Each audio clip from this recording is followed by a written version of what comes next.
सभी भाई बहनों को जय मसीह की। आज का पवित्र वचन है लूका 12:13 में एक धनवान मूर्ख का दृष्टांतर।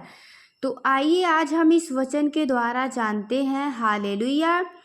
यदि आप सभी को वचन पे विश्वास हो तो कमेंट में आमीन जरूर लिखना। वीडियो को भी शेयर करना ताकि हर कोई प्रभु के वचन को जाने।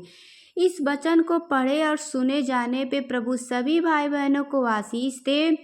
तो आइए हमारे साथ इस वचन को पढ़िए और विश्वास करना। हालेलुया। वचन कहता है, फिर भीड़ में से एक ने उससे कहा, हे गुरु, मेरे भाई से कह कि पिता की संपत्ति मेरे साथ बांट ले। उसने उससे कहा, हे मनुष्य, किसने मुझे तुम्हारा न्यायी या बांटने वाला नियुक्त किया है? और उसने उससे कहा, चौकस रहो और हर प्रकार के लोभ से अपने आप को बचाए रखो, क्योंकि किसी का जीवन उसकी संपत्ति की बहुतायत से नहीं होता। यस, आमीन। तो देखिए वचन में जो परमेश्वर ने आज आपको इस वचन के द्वारा बताया है कि किसी का जीवन उसकी संपत्ति की बहुतायत से नहीं होता है। इसलिए आप लोग वचन को सुनकर एक समझदार व्यक्ति बनिए और परमेश्वर के वचन को अपने हृदय में बसाए रखिए और प्रभु के वचन को और भी लोगों तक पहुंचाइए। हालेलुया। आगे और भी हम वचन बताते हैं।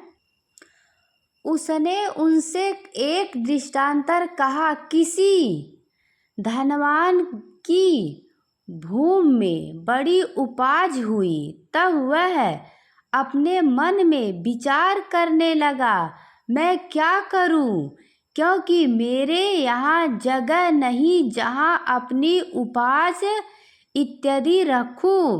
और उसने कहा, मैं यह करूँगा, मैं अपनी बकरियां तोड़कर उससे बड़ी बनाऊंगा और वहाँ अपना सब अन्न और संपत्ति रखूंगा और अपने प्राण से कहूँगा कि प्राण, तेरे पास बहुत वर्ष के लिए बहुत संपत्ति रखी है, चैन कर खा पी सुख से रह। परंतु परमेश्वर ने उससे कहा, हे मूर्ख, इसी रात तेरा प्राण तुझसे ले लिया जाएगा। तब जो कुछ तूने इकट्ठा किया है वह किसका होगा?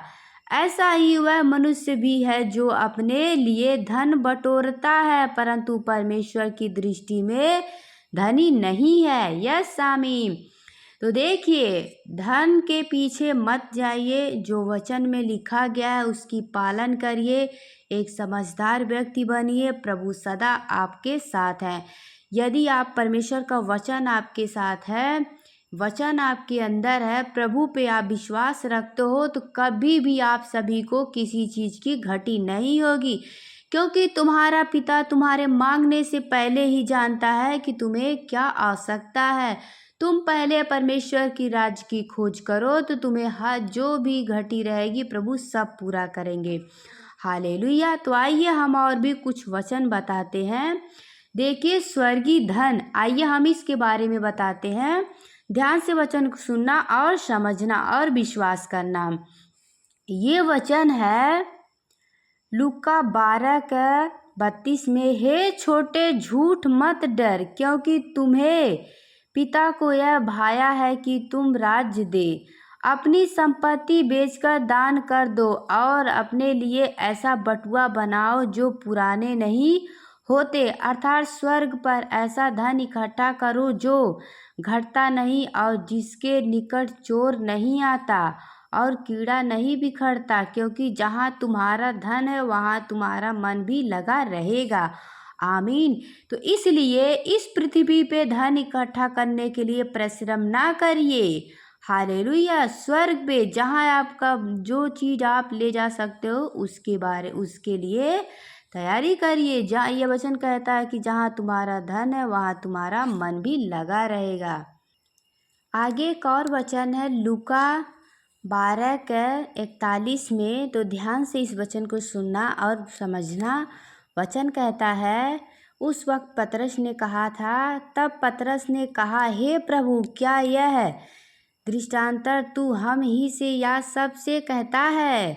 प्रभु ने कहा, वह विश्वास योग्य और बुद्धिमान भंडारी कौन है जिसका स्वामी उसे नौकर चाकरों पर सरदार ठहराए कि उन्हें समय पर भोजन सामग्री दे। धन्य है वे दास जिसे उसका स्वामी आकर ऐसा ही कहते पाए।